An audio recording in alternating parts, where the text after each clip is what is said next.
Hi guys, we will show you how we did the installation of the Redarc 2 Pro Elite electric trailer brake controller in Volvo XC40. We'll quickly show you what comes inside the box. First of all, this is our main module. This is how it looks. It has connectors on the both sides. Next is the remote head with the knob. This one gets installed inside the cabin and allows us to control the brakes. This is the cable which connects the main module.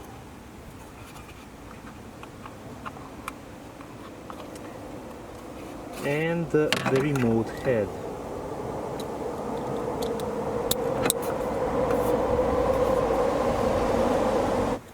This wire is the main wiring harness. It has 4 different wires. The black one will be connected to the 12-volt battery. The white one is the ground, the blue one is the brake output wire, and the red one is the brake light trigger wire. This harness gets connected to the other side of the main module, and the remote head will go inside the cabin, and the rest of the wires, again, one of them will be connected to the battery, one to the ground, and the blue and red wires will go to the back of the vehicle. These two is the hardware for the remote knob. It allows to install it properly. And this right here is the universal switch insert panel, which also can be used to install our remote head. But in our case, we did not use it in this vehicle. And this is the result of our installation inside the XC40. Right here is our main module. You can see the wiring. The main requirement for the installation of the module is it has to be fixed to the vehicle. It cannot move, otherwise it won't work properly. We used a couple of zip ties right here in the plastic to securely fix it in place. This location also allows us to disconnect the wiring. In case if we need to do it, you can disconnect this connector. This spot also has the grounding point on the body of the vehicle, which is conveniently located next to our wiring harness. The remote head was installed not far from the main module, in the panel underneath the steering wheel on the left. This way it's out of the driver's way, and you can still easily access it and use it to brake with your trailer brakes. In order to make it happen, we had to drill a small hole in this panel, which we'll show you later in the video. The power wire from the battery was connected to this terminal, which was vacant before we installed our power wire. This one goes to the module, and another requirement, guys, is you need to install the fuse between the battery and the module. Later in the video we'll show you guys how we pulled the power wire through the firewall inside the vehicle. The last 2 wires were connected between the original trailer module and the 7-blade socket. You can see the blue wire right here and the red one. And as I said, guys, you do need to install the hitch and the original Volvo trailer wiring harness in order for this to work. We did make a video before how to do this installation. I'll leave you a link in the description. We used soldering to connect these 2 wires to the original Volvo harness. Another important point is that in Volvo, computer controls the communication between the trailer module and the trailer itself. That is why the Redarc module will only start working once you connect the trailer to the vehicle. You can simulate the trailer connection by using this type of tester, by inserting it into the socket, and right now we'll show you how it works. After you guys have connected the wiring, you will see the breathing blue light. This means that the controller is in standby mode, and in order to make it work properly, we'll have to connect our trailer wiring. In order to test our brake controller, ideally you guys have to connect the trailer wiring. But we don't have a trailer at the moment, that's why we used this type of 7-way blade tester. We had to modify it because originally it came with small red LEDs which draw very little current, and in this case vehicle does not recognize it. So you have to install the incandescent light bulbs. I believe the amperage should be from 5 to 25 amps roughly. This way it will recognize the tester. So after it was modified, now the computer will see that the trailer, this simulated trailer, will be seen by the vehicle. I will insert the tester into the socket. After we have connected the tester, now the light is green, and after we start the vehicle, guys,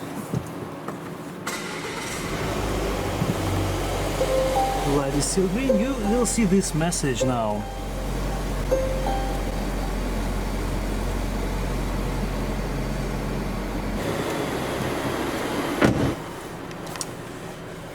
You have to close the doors, and after that you guys will see this message: trailer lamp check, perform a lamp check.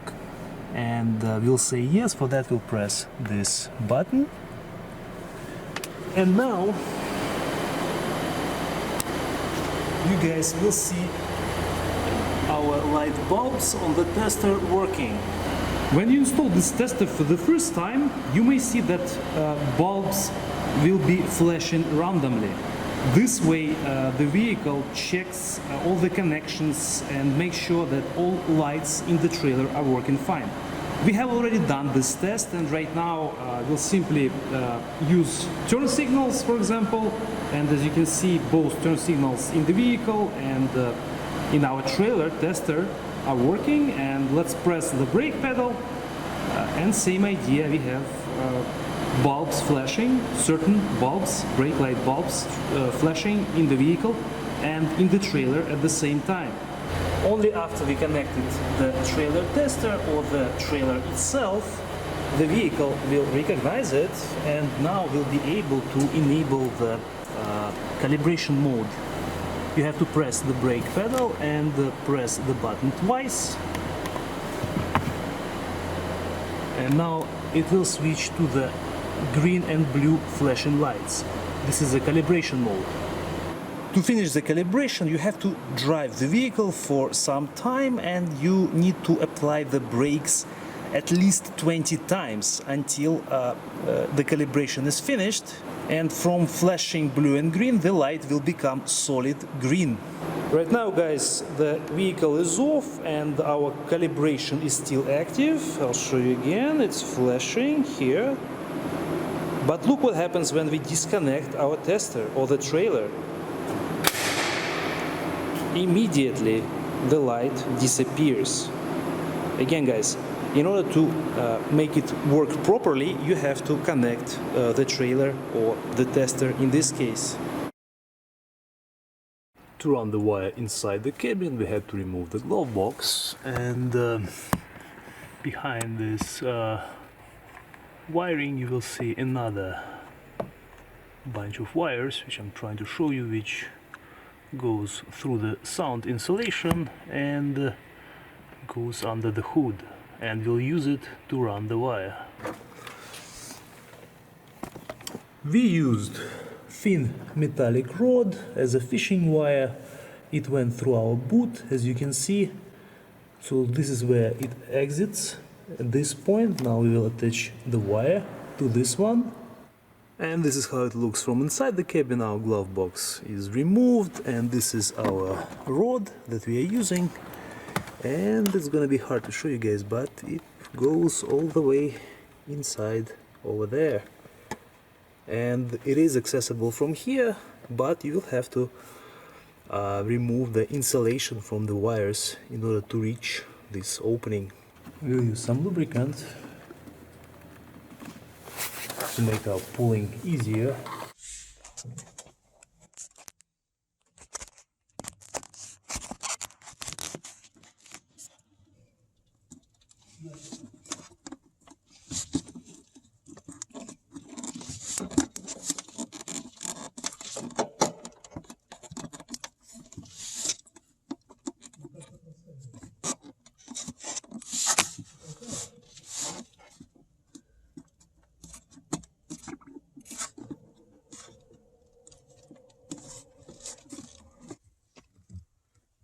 And this is our wire right here.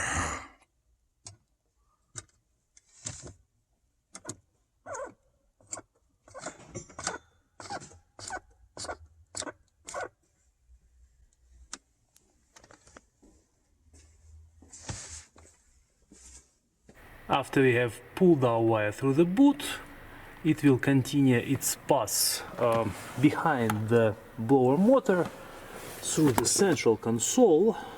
The wire proceeds right here. You can see it behind the pedals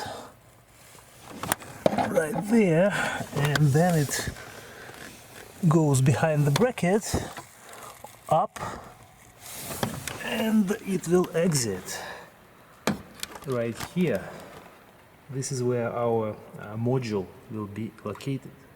When you guys run the wire, you have to make sure that it doesn't get pinched by anything, especially any moving parts like pedals. It has to go behind them.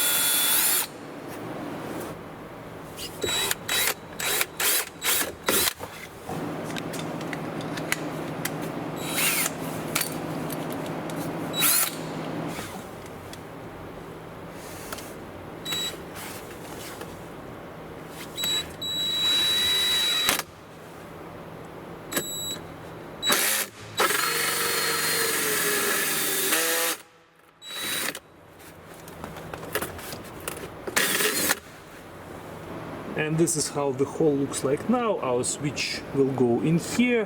When you guys measure to drill this hole, you have to avoid the plastic on the right side, which kind of goes inside behind this plastic. Now we'll need to make two holes. We'll show you guys on our previous project. One is 10 millimeters and the other one is 3.5 millimeters. This will allow us to install the button and the switch.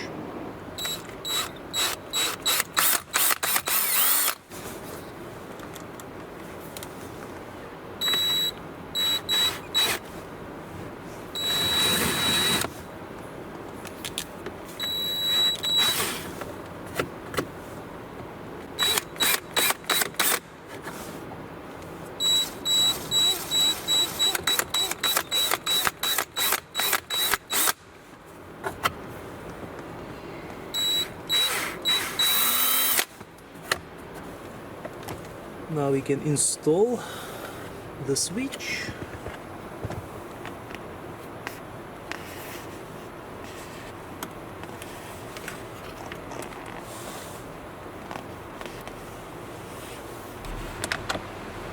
We can use 12mm socket.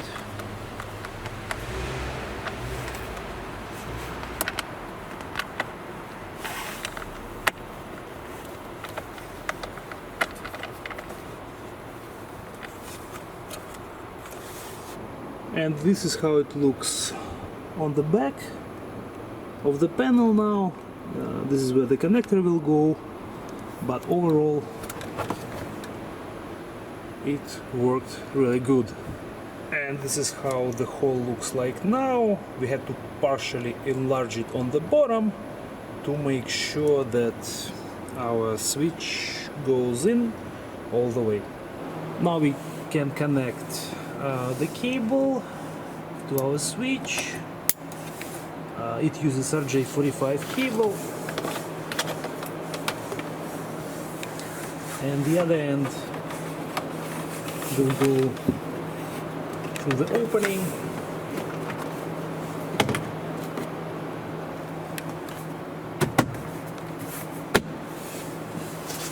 As you can see, it closes without any issues.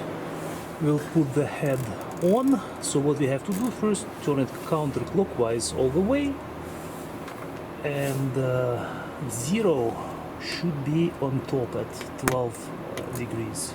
Oh, sorry, 12 o'clock. And now, yeah, it's ready to be used. The other end of the cable will go inside the module.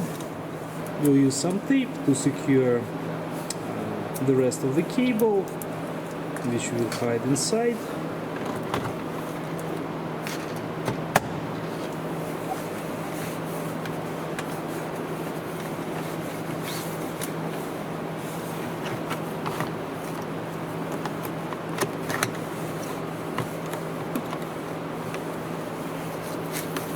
And as a temporary measure, we'll use some foam to immobilize our module before we finish the installation of the rest of the wiring. In the next stage, we'll have to connect our 12 volts from the battery, one wire. This is the ground, and we'll have to connect the 12 volts to this is the power for the trailer, and this is a signal wire from the brakes. Once we connect all these wires, our module and the switch will be ready to work.